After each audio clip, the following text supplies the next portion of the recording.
Hey. Hey. Thank you. It's so great. It's so great to be here with you guys at University of Luis. Thank you for hosting me this afternoon.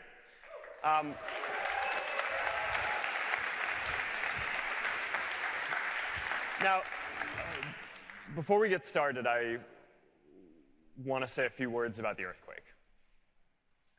You know, our hearts go out to all of the people who have lost a home or have lost a loved one, or know someone who was affected by the earthquake. It's really hard to imagine, I think, what it's like to just in an instant have your whole life turned upside down like that. And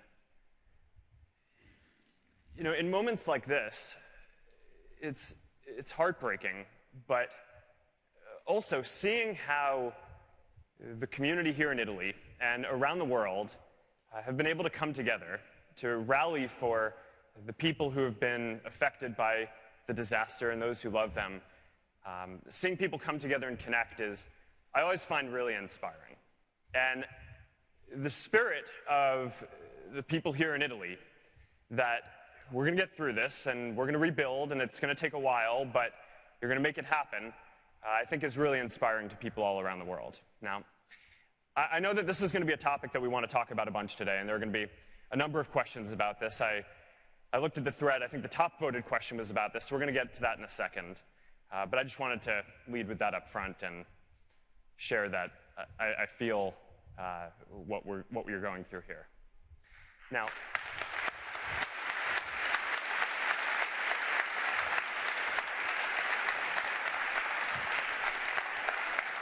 being here, being in this part of the world also brings out other emotions for me because I love Rome. I love Rome. I studied Latin and Roman history and culture, and I loved it so much that when I was going to college, I actually thought I was going to major in classics. I didn't. I ended up majoring in computer science and psychology, but I didn't make it that long in college anyway, so you know, that not a big thing. But I love Rome. I love Rome so much that when my wife and I got married, we came here on our honeymoon. And I made us go to all of these different historical and classical places, so much so that when we got back and we were looking through the photos, my wife was making fun of me that she thought that there were 3 people on the honeymoon, me, her, and Augustus. As we looked at all the photos, were just different sculptures of Augustus around the city. You know, the Prima Porta, the Augustus's home, the Areopagus, all the favorites. Got to go to the hits if you're going to be here in Rome. So I love Rome. I love the culture here. It's great to be here with all of you today. I'm really happy to have the opportunity to share a part of Facebook's culture with you, which is these Townhall Q&As.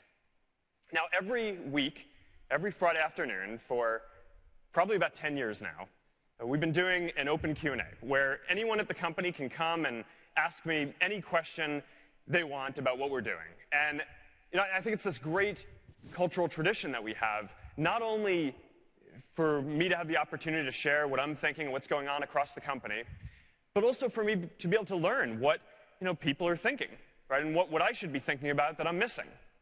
So a few years ago, we started doing this with our community too. And we started doing town hall Q&As around the world. So I could learn not just from people within our company, but also people in our community all around the world, what we should be thinking about and doing differently. So that's what I hope to do today.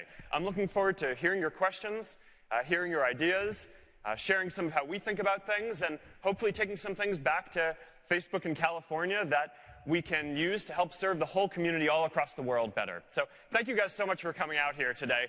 Let's get started.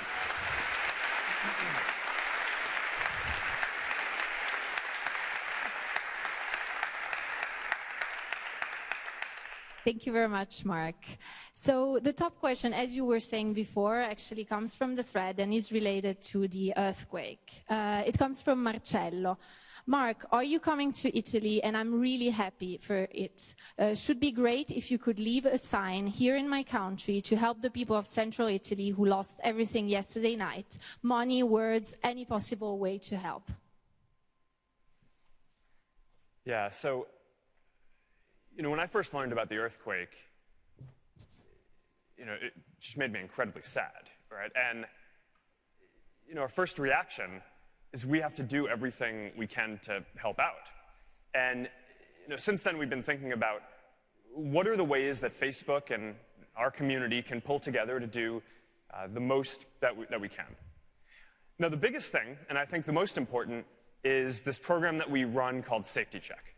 And what it basically is it lets people, whenever there's a disaster, right, earthquake, hurricane, attack, tell their friends that they're safe, right? And it notifies them, it sends a notification. And I think that this is so important because when you're in a disaster, or when someone you love is in a disaster, all you want to know is that they're safe, right? Now, the safety check that we ran in the last week, because of the community here in Italy, was one of the most effective that we've ever seen across the world. And what that means is that of the people who are in the region that was affected by the earthquake, of the people who are on Facebook or use Facebook, almost half of them use Safety Check to mark themselves as safe, and that sent notifications reassuring their family that they were okay to more than 15 million people around the world. So that's a pretty important tool in times like this. But we also wanted to do more. So we started working with the Red Cross in Italy, and we gave them €500,000 in ad credits and sat down with them to help them use the Facebook platform to help get whatever they needed from our community, right? So whether that's supplies, volunteers, donations for blood, whatever they need, right? Because what I think we all know is that when a disaster like this happens, there's a lot of media attention for a short period of time, and people talk about it. But then the real pain and the real rebuilding happens over a long period of time, right? So you want to empower good organizations like the Red Cross who can stay focused on this for much longer than the cameras are going to be focusing on what's going on here. So that's what we're trying to do here. The third thing that I'm pretty proud of when I see is people who are part of the community here in Italy using the tools to rally, right, and support the community overall. So one story that particularly touched me was there was a restaurant that posted on their Facebook page that for every dish of, I hope I don't mispronounce this, amatriciana, how are we doing? All right, good, thank you. That they serve, they're going to set aside €1 to go to the disaster relief effort. And they used Facebook to not only say that they were doing this, but encourage other restaurants around the country to participate as well. And so far, 700 different restaurants have signed up to do this pledge as well. And that's just an awesome example of this community coming together to help other people in Italy and all over the world, wherever you are. And that's the kind of thing that I feel like we can uniquely do, and we have a responsibility to do, and we want to do to make sure that we can help the folks who are here as much as possible. We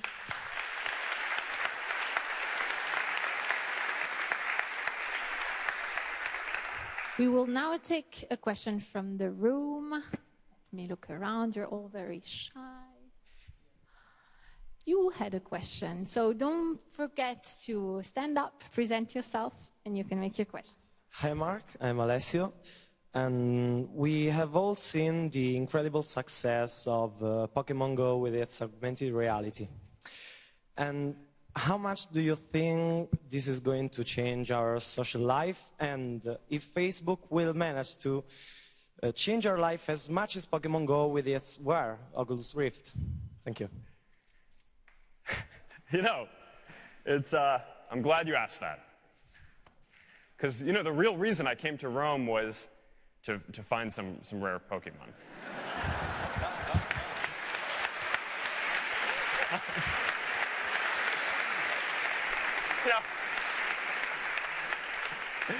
I went for a run this morning past the Coliseum, and people thought I was doing that because I want to be healthy. I was just trying to find this one rare Pokemon that I've heard hangs out there. No, but in all seriousness, I think that virtual reality and augmented reality are going to be the most social platform that has ever existed. Right, and if you think about the history of computing, right, every 10 or 15 years, a big new computing platform comes along. Right, so we had desktop computers, and then we had browsers and the internet, and now we have mobile phones, and it's great, and each one's better than the one before it. But what we have now is not the end of the line. Right, we're going to get to a point where in 5 or 10 years, we're all using virtual or augmented reality. Probably more like 10 years than 5 for everyone to use it. And the thing that sets virtual reality apart is that you feel like you're really there, like you're present. And if you think about it, you look at a photo or a video on a screen or at a TV or a computer or a phone, and you're kind of trying to get your mindset in this perspective of as if you were there, right? You're trying to pretend you see the photo of something, and you're trying to kind of imagine what it's like to be there. But virtual reality is different because it's programmed to work exactly the way that your brain does. So if anything, when you look at it, you feel like you're in that place, like you're present. And if anything, you're trying to convince yourself that you're not actually there because as you look around, you're seeing as if it's the real world. So you can imagine in the future how you're going to be able to feel like you're right there with another person who couldn't necessarily be with you in person, right? So I think about my family, right? When I'm not there, I'm my daughter, right? I mean, she's in California right now, right? And I miss her, and I think to be able to feel like I'm right there with her would just be a really powerful social experience. I'm gonna want to have. Now, in terms of augmented reality, right? So there's virtual reality where you feel completely immersed. And then there's augmented reality where you kind of are adding virtual elements onto the world. And what I think we're going to see there is that that's going to come to mobile phones first before we get some kind of smart glasses that overlay stuff in the world. So you're going to see apps like Pokemon Go. You're going to see things like face filters like we have in our Masquerade app. We just launched this test for the Olympics in Brazil and Canada where people could support their country by putting face paint on. We didn't launch it here in Italy because it was just a test to start, but we hope to once we get that further along. And I think that there are going to be a bunch of tools like that kind of overlay real things from the world on top of your experience and help you share things that we're going to see soon.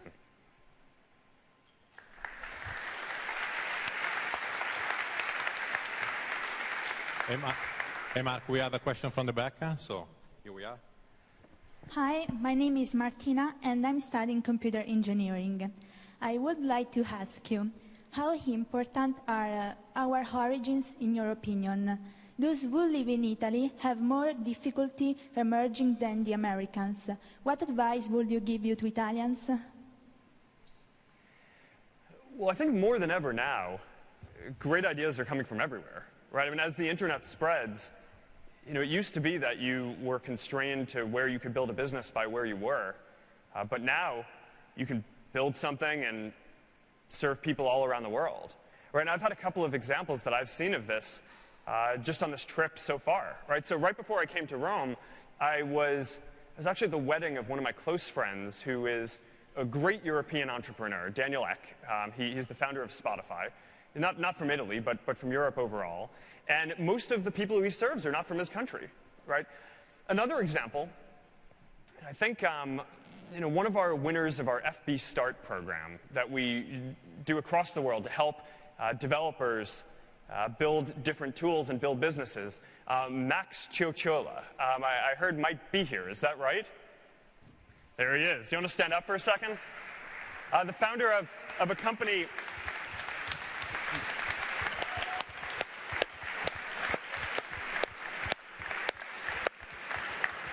Thanks for coming out. I think you're doing great work. Founder of the company Music's Match, building crowdsourced lyrics for songs. And I think what we're seeing though is that more than ever now, we have the ability to wherever we come from to put an idea online and see where it resonates. And I think in Italy especially, what we see with the community here is that more people use Facebook to actually connect with businesses, small and medium businesses, than almost any other country in the world. Of the, I think it's about 29 million people in Italy are on Facebook. So it's about 90% of people who are on the internet.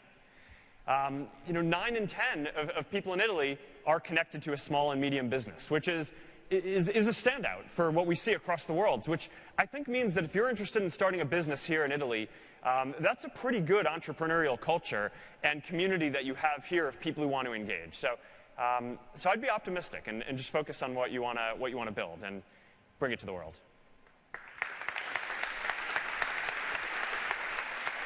So then we have another question from the room. So we have a question here. Hi, Mark. I'm Cristina. Failure is mostly seen in Italy as something bad, but I know Facebook's culture is different. This is why I'd like to ask you, have you ever failed in your life, and what did you learn about failure? Thanks. Yeah, it's a great question. I think a lot of entrepreneurship is learning as quickly as you can. Right? Because no one starts off knowing everything that they're going to need to build something. So the best thing that you can do is not study as much as you can before, or not pretend that you know everything. It's go into it with this mindset that your job is to learn as much as you can as quickly as you can.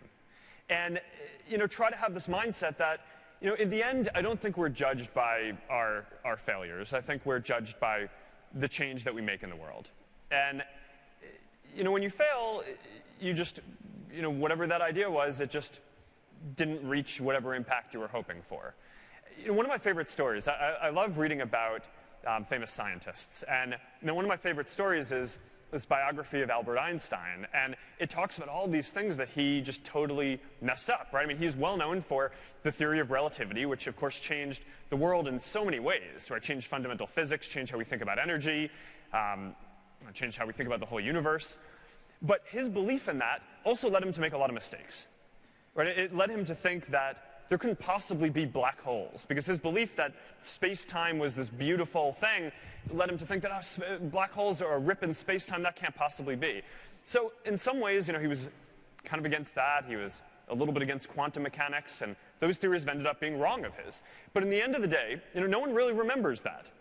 Right? What people remember is the good stuff that he did and how he experimented along the way to learn and prove his theory of relativity, which ended up making such a big impact on the last century and going forward. And I think that the more that we can remember that and build that into our entrepreneurial culture, I think the more great ideas and people will succeed around the world. Because at the end of the day, it really isn't how you fail, it's what you take away from that and do going forward.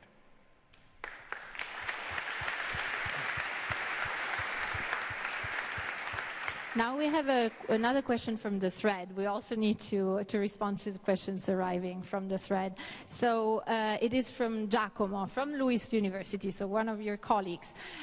He would like to know something quite personal. So what are the 3 top personal qualities to reach the top, in your opinion?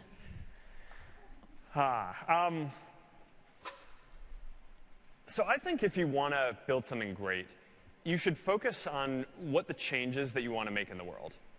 Where that, to me, is number 1.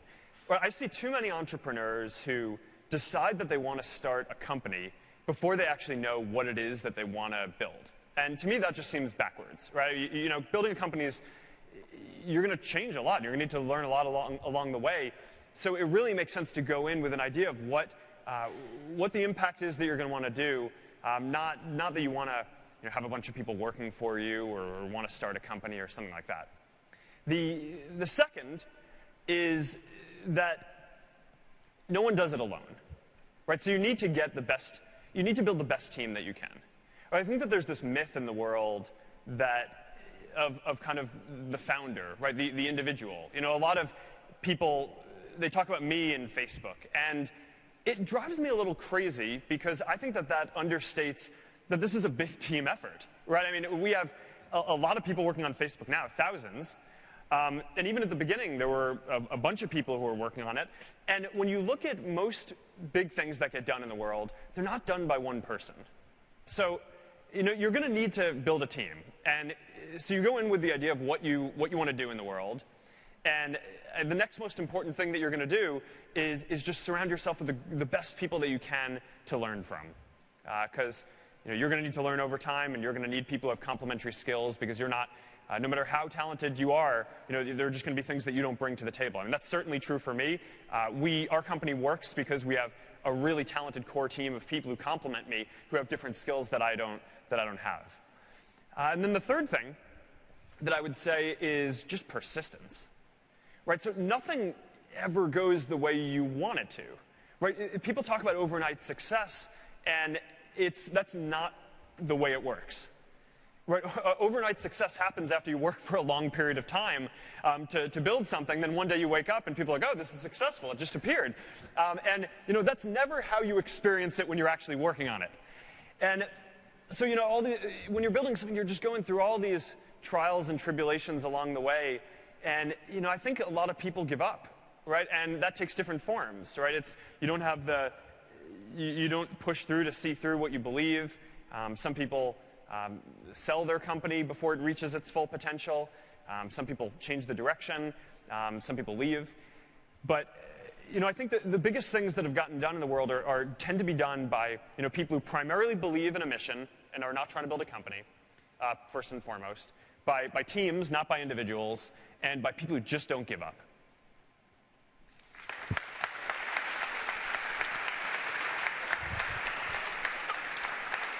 So, Mark, now we have a question from a video from Pesaro. Salve, mi chiamo Filippo, vengo da Pesaro e la mia domanda è: quali sono stati i punti di forza per cui Facebook è riuscita a superare in altri social network? So you got to translate that for me. So the question basically is, which are the main strengths that made Facebook so successful?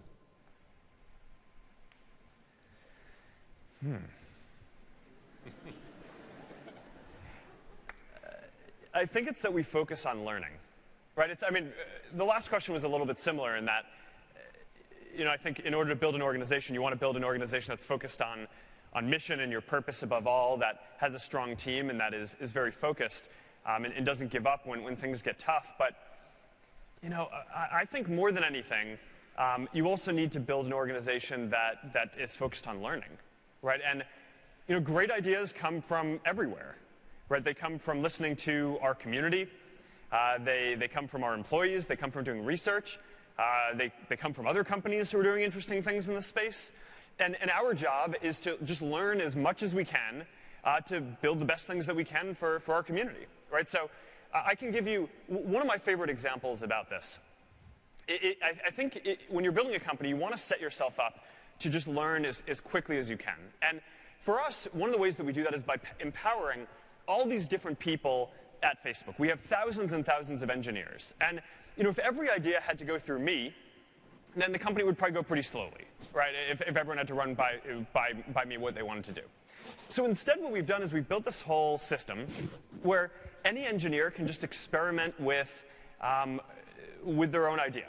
Right? So you can build something, you can try something out, and you can release it to the world. Not to the whole community, right? So not to more than 1 billion people, but you can roll it out to maybe 10,000 people or 100,000 people, or a lot of people in the community to see how they like it. And you get feedback.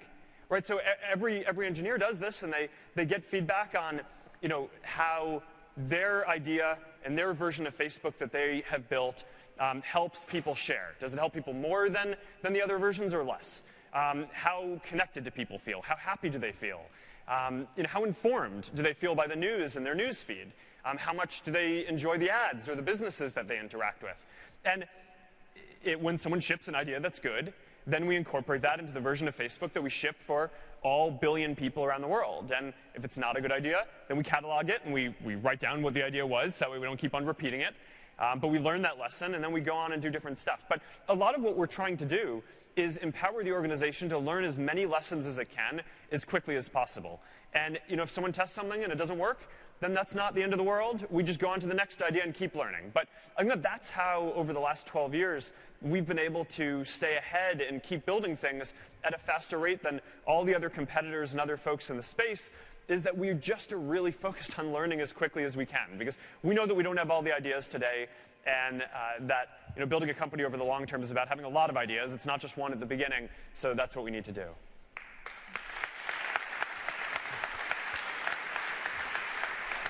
So now we're going to take another question from the room, and I know there was one here. Don't forget to present yourself.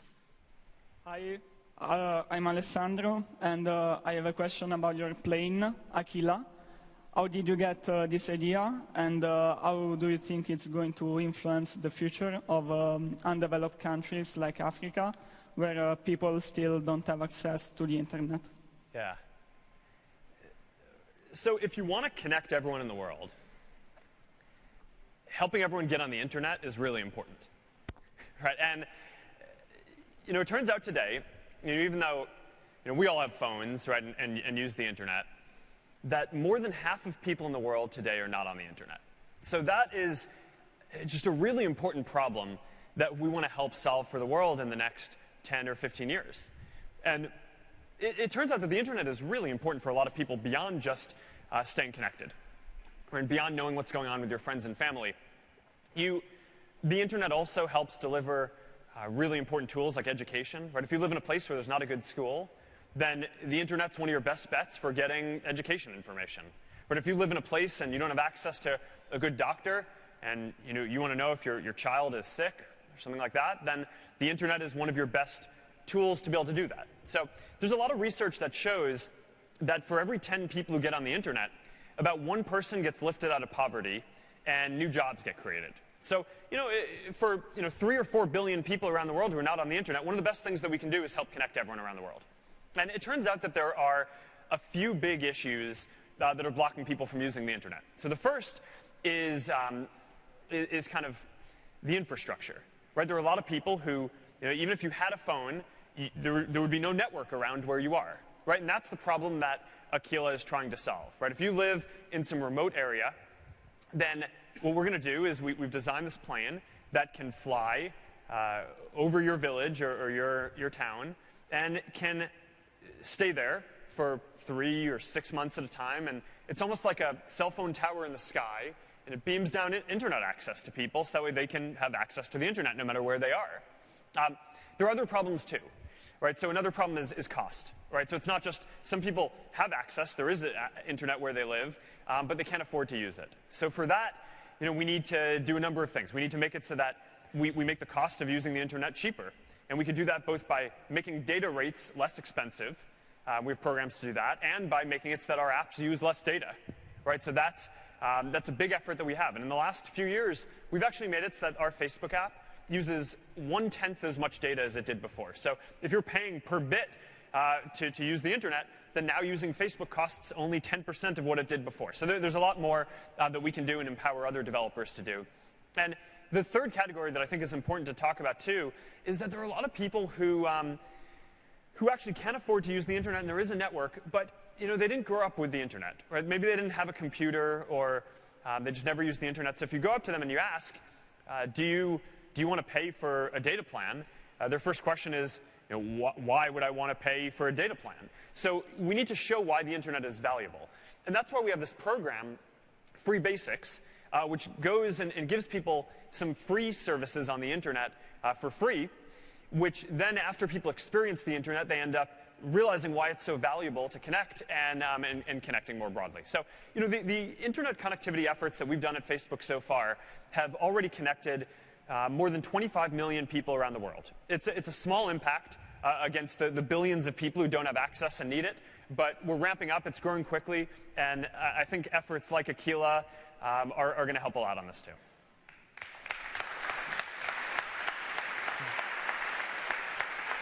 So Mark, we have another question from the back. Yeah. All right.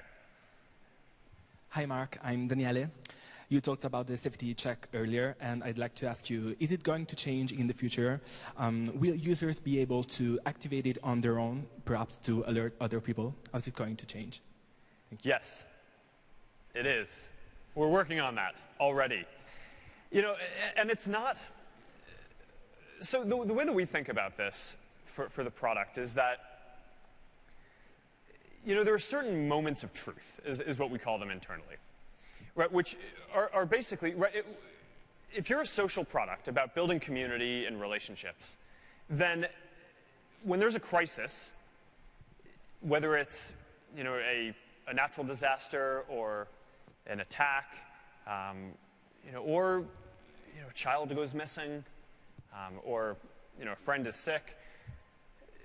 You know, the most important thing that I think we can do is help make sure that people are safe and protected, right? And, you know, so if what you're building is a community product, you know, I think that this is one of the moments of truth for us, right?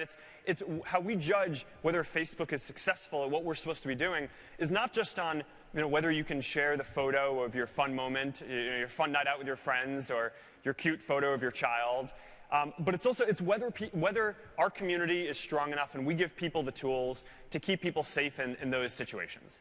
So, you know, we're working on what you say, right? Because when Safety Check got started a couple of years ago, it was only for natural disasters, right? Earthquakes and hurricanes. Unfortunately, since then, we've had to expand it to deal with terrorist attacks too, right? Because that's just been, unfortunately, too common, right, over the last few years. And the next thing that we need to do is make it so that communities can trigger it themselves when there's some disaster. But there are other things like this, too, that I want to see us do. Right? So it's not just that. It's, you know, Amber Alerts, right? This program that we have in the U.S. and Canada and a number of countries. If a child goes missing, we want to make sure that our community can help find that child, and we have in a number of cases. Right? It's suicide prevention.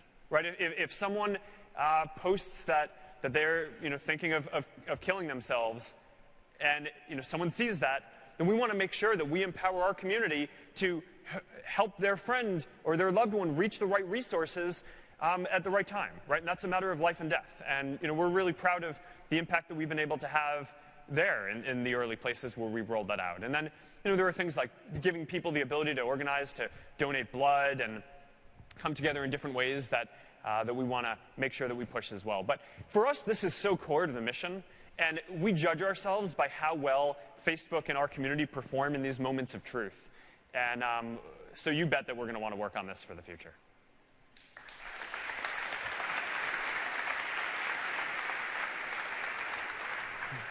So, Mark, we have now another question coming from video. Thiệu Kim from Canada. Hi, Mark. My name is Taehu, and I'm a second-year medical student in Canada, originally from South Korea. Today, I'd like to ask you how you motivate yourself at work to stay on track. I'd like to be able to use my 24 hours more efficiently. Thank you. Bye.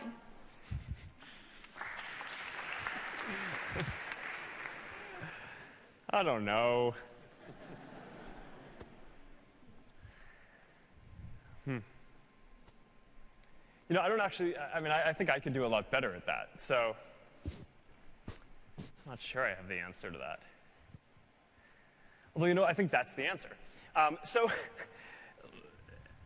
you know, I always think that there's more that we can do.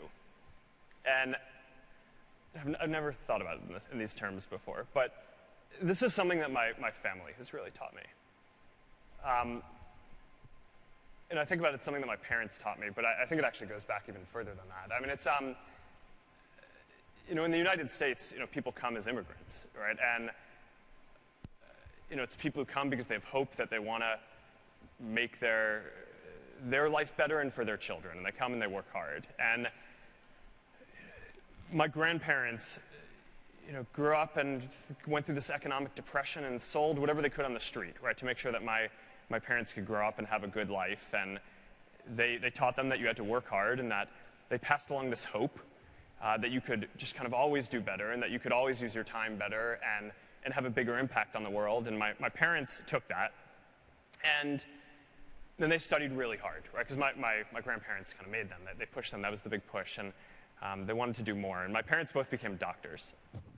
And And they taught me this, and my sisters, that we had a responsibility to do everything we can with our time here on this earth to just have the biggest impact that we can. I remember really vividly when I was growing up, my mom sat me down one day at lunch and said, your father and I are both doctors, and we're happy with the impact that we're able to have, but you have a responsibility to help even more people, right? Because you're growing up with the ability to learn how to do more things, and I don't know. I mean, I just think, especially for where I am and what Facebook is at this point, I wake up every day and I feel this deep responsibility to, we don't have that many days here, right? And I feel like we have to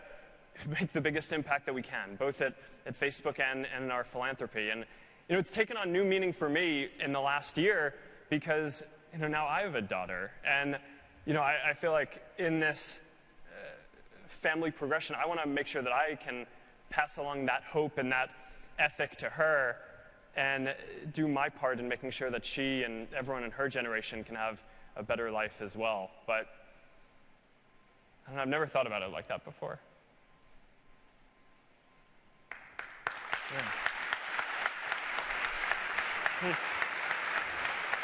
So we have a question from the live thread, so from people following us live, and it comes from Parta Hegde. It's a very personal question. How is Max? She's good. I miss her. I think this is the longest I'll have been apart from her, and I wake up in the morning and she sees me and she starts crawling towards me. And it's like the happiest thing. Nothing has made me happier in my life than you see your daughter, and she can't walk yet. Soon, maybe. And but just seeing the joy on her face, and it's like she's doing what she can to get to me. I don't know. There's nothing like that, right? But she's awesome. She's doing well. I'm very proud of her. That is great.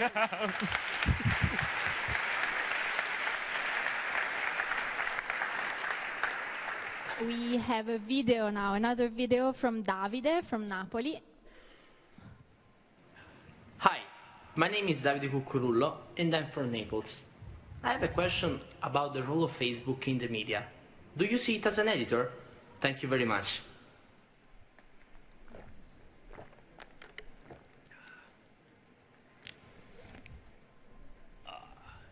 No. We're a technology company. Right? We're not a media company. Right? So when you think about a media company, it's, you have people who are producing content, who are editing content, and, that's not us. We're a technology company. We build tools. We do not produce any of the content. We exist to give you the tools to curate and have the experience that you want and connect with the people and businesses and institutions in the world that you want. Right? So every person gets to program their own Facebook experience, right? You choose who your friends are, who you want to follow, what businesses you want to follow, what other institutions. And in that way, one of the cool things I think about social media is that I think it's the most diverse form of media that has ever existed. Right? If you think about the way that media worked, in the last generation and before the internet, we had TV, right? We had newspapers, but there usually weren't that many TV stations or newspapers that had the kind of news that you would want to watch, right? So maybe there were 3 or 4 stations, right? And they all kind of covered the same thing, right?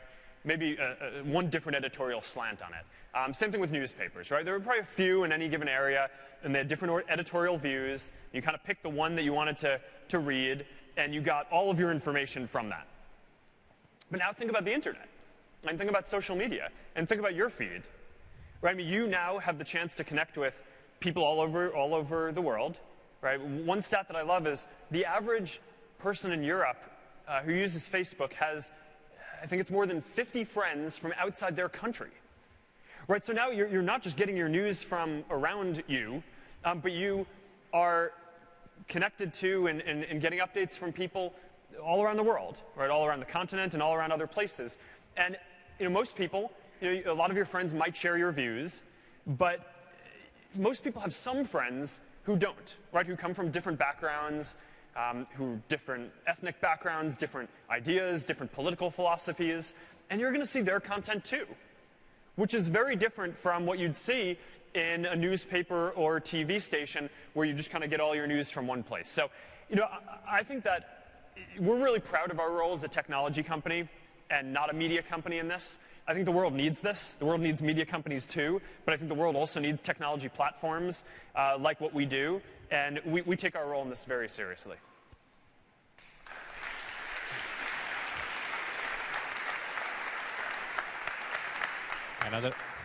Another question from the back. Here we are. Hi, Mark. It's Alessio. Have you ever thought that Facebook has changed and maybe ruined how people communicate each other? I mean, I'm a frequent user. I'm not saying anything bad, but it's true that in the past, people used to communicate with real smile, face-to-face, more often than now. So, isn't it? No. If I thought that we ruined communication, I'd just change our product. I mean, think about it. If you were working on something and you thought you broke something that was really important in the world, wouldn't you just change what you were doing? I would hope so. Getting some blank faces. When you start businesses, I hope the answer to that is yes. Here's how I think about this. Facebook doesn't... People don't mostly use it for communicating, for replacing the face-to-face interactions that they have. It's for making it so that you can communicate with people who you wouldn't otherwise have the opportunity to connect with, right? So when I'm hanging out with my family or with my wife, I don't go to the other room and then talk to her on Facebook, right? I mean, that would not be good, right? I mean, nothing replaces face-to-face interaction. Although in the future, hopefully virtual reality will help get close for when you're not there. But what it does is it gives you the ability to stay in touch with people who you wouldn't have the ability to do that with otherwise. Right? So my sister lives on the other side of the country from me, and I want to know what's going on with her kids. Right? So I can see her updates on Facebook, right? And she can send me messages on Facebook Messenger and WhatsApp throughout the day, keeping me posted. And if she didn't have those tools, then I'd have to wait until she traveled out to California, or I traveled out to New York, or I got on the phone with her, which, unfortunately just happened more rarely than I'd like. And I think we can all kind of relate to this. There are probably people in your life who you wouldn't be in touch with if you didn't have those updates in the background. Maybe you're not close with them enough to go visit them or to call them, but you like seeing what they're up to from time to time. And, that's what Facebook does. And I definitely don't think that that's ruining anything. I think that that's augmenting what we already do. Right? We have the tools to stay connected with the people who are right around us, who we love the most. And now we also have technology that helps us stay connected with people that we love and care about no matter where they are.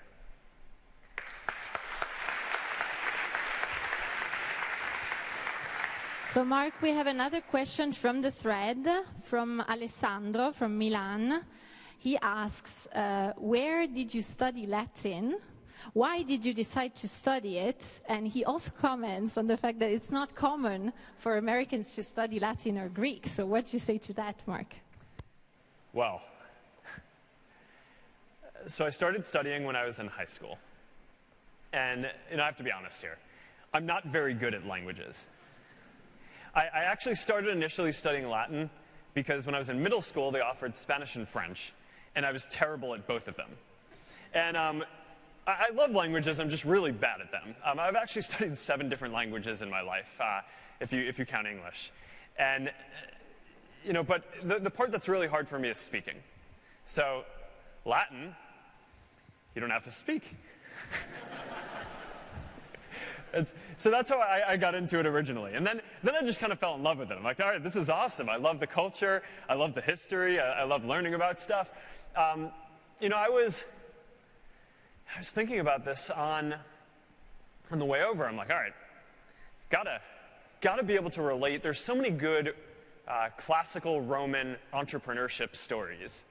I gotta be able to drop one at this Townhall Q&A, or else what would this be? What would this whole trip to Rome be if I couldn't talk about Latin in some way? So I'm going to go pretty basic on this. How many of you guys have studied or read the Aeneid? Okay. Wow. How many of you guys study Latin? All right, there you go. All right. Good. And there are a lot of people who are watching this live who have not studied Latin or read the Aeneid and who I think will appreciate this bit of Roman culture. So one of my favorite stories that I think of as like the ultimate entrepreneurship story is the Aeneid, right? Because basically you have Aeneas and his family and his crew. They're leaving Troy, right? The Greeks have just burnt down their beloved city, and they're looking to find the next place where they're going to live, and found a new place. And they leave, and unbeknownst to Aeneas, he has really angered the gods. So immediately upon leaving, there's this huge storm in the water, and the vast majority of their ships are just immediately destroyed. So not only has their city just been burnt to the ground, but now most of the crew who made it out and fled the city did not make it through just the first part of the voyage too. And there's this very famous line, which is probably my favorite line of all Latin. I think it's line 202 of the first book, although I may be wrong. Forsan et haec olim meminissa iuabit. And he says, as he is kind of on these rocks being beached, that this is a terrible situation, but perhaps one day we will even look back on this fondly. And of course, he goes on to found, later, his progeny goes on to found Rome, right? One of the greatest cultures and cities in the history of the world. And, I kind of think about this. This is like the perfect entrepreneurship story, right? I mean, the guy has a clear mission, right? I mean, he's not out for himself. He is out there to serve his people and his community and build something much greater than himself. He wants to found a new city for his people, and a great city. And he's not doing it alone, right? I mean, he has this whole team of people and the fierce spirit of the Trojans. And of course, it doesn't help to have some gods on your side, which I think is probably true in entrepreneurship and building a business too. But more than anything, he doesn't give up. And he just kind of keeps on pushing and pushing, and he succeeds. And now we all have this beautiful, amazing city, at least because of the myth, right? That was him and his crew. And I just think that's kind of the perfect entrepreneurship story of mission, team, perseverance, everything that you need to do to build something great and lasting in the world in one of the most beautiful, classic Roman and Latin pieces of art.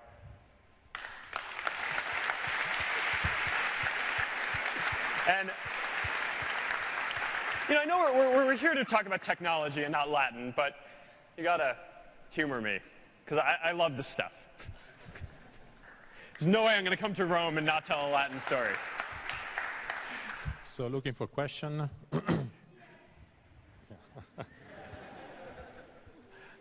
Hi, Mark. My name is Chiara, and I'm a marketing student. Facebook has entered in our life and has completely changed the dynamics of economic markets worldwide. For this reason, I ask you, what advice would you give to all young people who deeply love what they do and would have an important role in the future in this area? Thank you.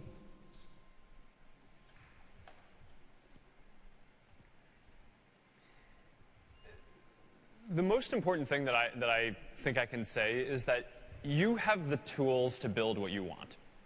Right? I remember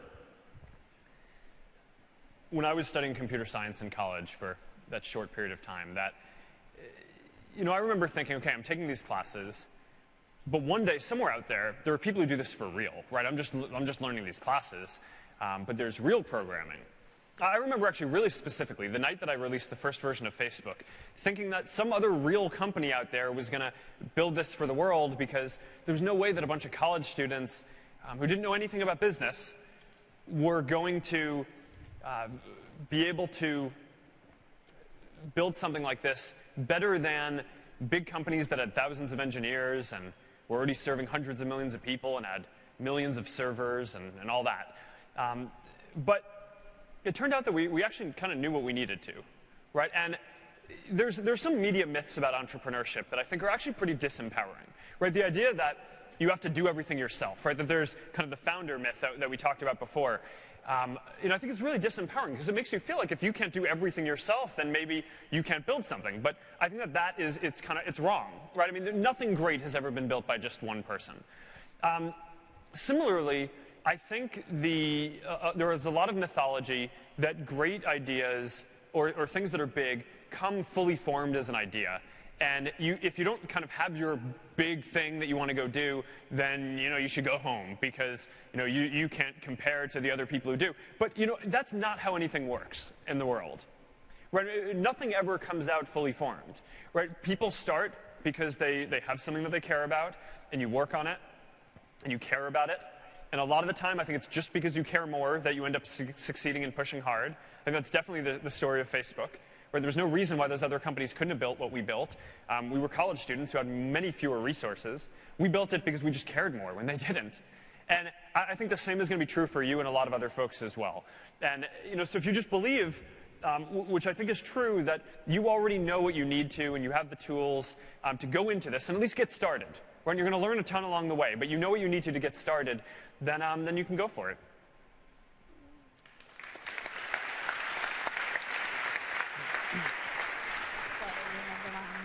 There was one question here. Please, alzati. It's Roberto, student in Lewis, founder of BuzzRapido.com. I would like to ask, at what stage are you with the development of your personal Jarvis, and when can we buy one? Oh, I'm making progress, and I hope to have a demo hopefully next month. And, so for one of my every year I do these personal challenges, right? So one year was study Mandarin recently, which was especially hard because I'm bad at languages. This year, I have two. One of the challenges was to build an AI system to help me control my home and do my work. And then the other was to run an average of 1 mile a day. So it turns out that one of those challenges is a lot easier than the other. So the running, I finished about halfway through the year.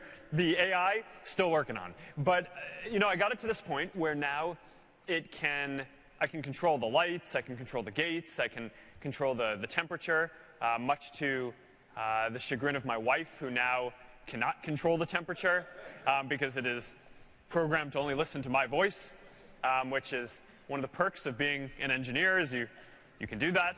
I'll give her access once I'm done. So it's getting there, and it's starting to be able to do some pretty fun things, and I'm looking forward to being able to show it to the world. I'm really proud not only of just this quick demo that I've been able to build, but it's awesome because I get to interact with all these Facebook engineers who are doing all this awesome AI work, right? In speech recognition, in face recognition. I programmed it so now when I walk up to my door, my gate, I don't have to put in a code or something like that to get in, or put in a key. It just sees my face and it lets me in.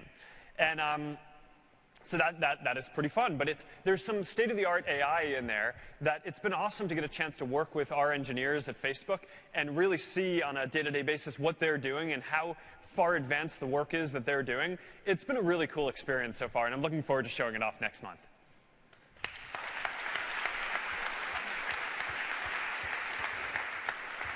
So, Marca, we have a question from live from James de Paula Marca from Brazil. And the question is, what's the future of education and how internet can improve it? So one thing that we're really focused on is personalized learning. Right? It's this idea that students learn better when they're not just in a class with a teacher lecturing to everyone at the same pace, but when people have the opportunity to learn at the pace that they want to go, right? So if there's some subject that you get really quickly, then you can just go really far in that really quickly. And if there's something that, let's say you're not as good at math, you can take as long as you need on each of the lessons on that. So that I think is really important. And then the other aspect of personalized learning is giving people the tools to learn in the way that fits them. Right? So some people will learn best by partnering and working with other students, or by listening to a teacher or talking to a teacher. Some people work best by playing games. Right? Some people work best by watching videos or doing practice problems. And what we want to do is enable all students across the world to have the tools that they need to learn in the way that suits them, at the pace that suits them. And that's something that I think the internet can really help with. Right? It can help give teachers the tools that they need to teach their students in this kind of a personalized way. So this is something that we're working on both at Facebook by building software for personalized learning, and we're really happy. We now have this in more than 100 schools, starting in the US, but hope to have this all around the world pretty soon. And it's a big focus for us on our philanthropy as well. The Chan Zuckerberg initiative, our big effort to help improve education, among other things around the world, is also funding a lot of different personalized learning models to help spread this kind of model. But I think I'm really optimistic about personalized learning. The results that we get from the initial schools who are doing it are really good. It shows that students who are at the top of their class can get really far ahead just by learning as quickly as they can. Students who might be falling behind now don't need to fall behind because they can just take as long as they need to on the lessons. The results are really good, and I'm really excited to get this into more teachers' hands and more students' hands around the world.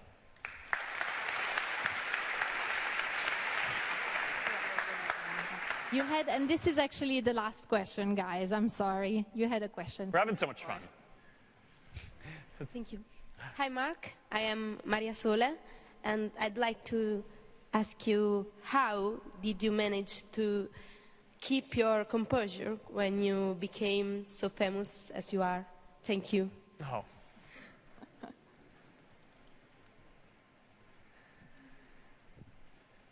Some things change, but most don't. Right? I'm still working with a lot of the same people that I have been working with, from really early on. It's one of the things that has been the most important to me is, you have family. My wife, we've actually known each other since before I started Facebook. My core team at Facebook, I think of folks like Cheryl. We've been working together for around 8 years now. Chris Cox, the person who runs our product team, been working with him for 10 years. Right, our chief technology officer has been at the company for almost 10 years. And one thing that I think you find is that you build these partnerships and they just keep on getting better and better and better over time. Right, on the personal side and on the work side. And you learn more and you grow together, and and it keeps you grounded and focused on what really matters, which at the end of the day is helping people connect with the people they care about, and reaching people no matter where they are, and just coming in every day and trying to do the best that we can for people all around the world. But I don't know, those relationships I think are really the key. All right. Thank you. I really appreciate you guys coming out. I love being here in Rome with you. You can hopefully tell from my stories how